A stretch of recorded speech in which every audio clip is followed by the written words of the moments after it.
প্রথম আলোর অনলাইনে দুটি খবর, কিন্তু দুটি বিপরীতধর্মী। প্রধান উপদেষ্টাকে নিয়ে নেতিবাচক মন্তব্যের অভিযোগে পটুয়াখালী আদালতে মামলা। আর নিউ ইয়র্কে ডক্টর মোহাম্মদ ইউনূস বলছেন, মানবাধিকার ও বাক স্বাধীনতা সমুন্নত রাখতে প্রতিশ্রুতিবদ্ধ বাংলাদেশ।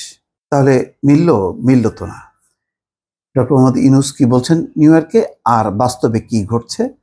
বাস্তবে এখন যেটা ঘটছে সেটা বিগত আমলে মানুষ খুব ভালোভাবে জানে 15 বছরে কি ঘটেছে। সেই ঘটনার পুনরাবৃত্তি কেন?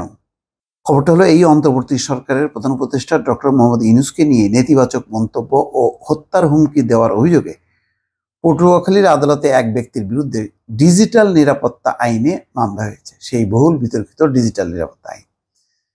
আদালতের বিচারক সিনিয়র জুডিশিয়াল ম্যাজিস্ট্রেট আশিস রায় আজ বৃহস্পতিবার দুপুরে বাদীর অভিযোগ আমলে নিয়ে কলাপাড়া থানার ভারপ্রাপ্ত কর্মকর্তাকে এজাহার হিসেবে গণ্য করার নির্দেশ দিয়েছেন। হাসান মাহমুদ নামের এক ব্যক্তি বাদী হয়ে মামলাটি করেন। তিনি উপজেলার মিঠাগঞ্জ ইউনিয়নের পূর্ব মধুখালী গ্রামের বাসিন্দা। বাদী পক্ষের আইনজীবী মোহাম্মদ হাফিজুর রহমান মামলার তথ্য নিশ্চিত করেছেন।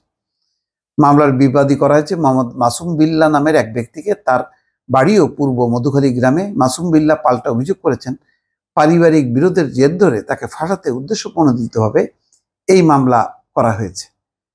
মামলার এজাহারে বলা হয়েছে, মোহাম্মদ মাসুম বিল্লাহ রেলওয়ের কমলাপুর স্টেশনের একজন পয়েন্টম্যান। তিনি ডক্টর মোহাম্মদ ইউনূসকে নিয়ে সময় নিউজ.টিভি এবং ঢাকা নিউজের শেয়ার করা ভিডিও দেখে মন্তব্যের ঘরে লিখেছেন, আপনাকে দেখে মনে হয় আমেরিকার দালাল। এমন মন্তব্যে মামলার বাদী হাসান মাহমুদ ভীষণ কষ্ট পেয়েছেন বলে মামলায় উল্লেখ করেছেন। এছাড়া মামলায় এজাহারে আরও বলা হয়েছে, মাসুম বিল্লাহ এলাকায় এসে ডক্টর মোহাম্মদ ইউনূসকে সুদখোর ইহুদি পশ্চিমা দালাল বলে মানহানিমূলক উক্তি করেছেন। সর্বোপরি মাসুম বিল্লাহ ডক্টর মোহাম্মদ ইউনূসকে একাকী পাইলে গুলি করিয়া হত্যা করার হুমকি দিয়েছেন বলেও এজাহারে উল্লেখ করা হয়েছে। বিষয়টা খুব গোলমেলে, মানে এটার জন্য ডিজিটাল নিরাপত্তা আইনে মামলা, এটা তো মিলল না। যেখানে ডক্টর ইউনূসের একটি বক্তব্য দিয়ে যেটা শিরোনাম হচ্ছে, মানবাধিকার ও বাক স্বাধীনতা সমুন্নত রাখতে প্রতিশ্রুতিবদ্ধ বাংলাদেশ।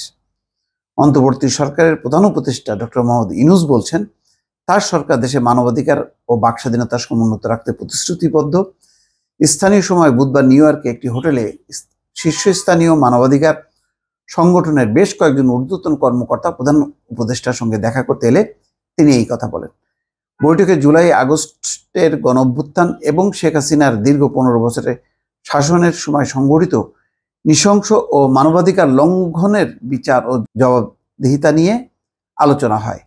মানবাধিকার কর্মকর্তারা স্বৈরশাসকের সময় সংঘটিত প্রায় 3000 বিচার বহির্ভূত হত্যাকাণ্ডের অধিকতর তদন্তের প্রয়োজনীয়তার উপর জোর দেন। তারা নিরাপত্তা খাতের সংস্কার, সাইবার নিরাপত্তা আইন প্রত্যাহার, অর্থাৎ ওই ডিজিটাল নিরাপত্তা আইন, নির্বিঘ্নে ন্যায় বিচার প্রাপ্তি এবং শেখ হাসিনার স্বৈরশাসন আমলে গুমের শিকার ব্যক্তিদের আটক কেন্দ্রের কার্যক্রমের জবাবদিহি নিশ্চিত করার আহ্বান জানান। রবার্ট এফ কেনেডি হিউম্যান রাইটসের সভাপতি কেরি কেনেডি 9 মানবাধিকার কর্মকর্তার প্রতিনিধি দলের নেতৃত্ব দেন। অ্যামনেস্টি ইন্টারন্যাশনালের মহাসচিব অ্যাগনেস ক্যালামার্ডো বৈঠকে যোগ দেন। ক্যালামার্ড বলেন, অন্তর্বর্তী সরকার উচিত একটি শক্তিশালী বার্তা পাঠানো যে এটি এক নতুন বাংলাদেশ। তো নতুন বাংলাদেশ বুঝলাম, সেই নতুন বাংলাদেশের তো এই ডিজিটাল নিরাপত্তা আইনের যে প্রথম একটা মামলা, আমার ধারণা এটা তো মিলল না।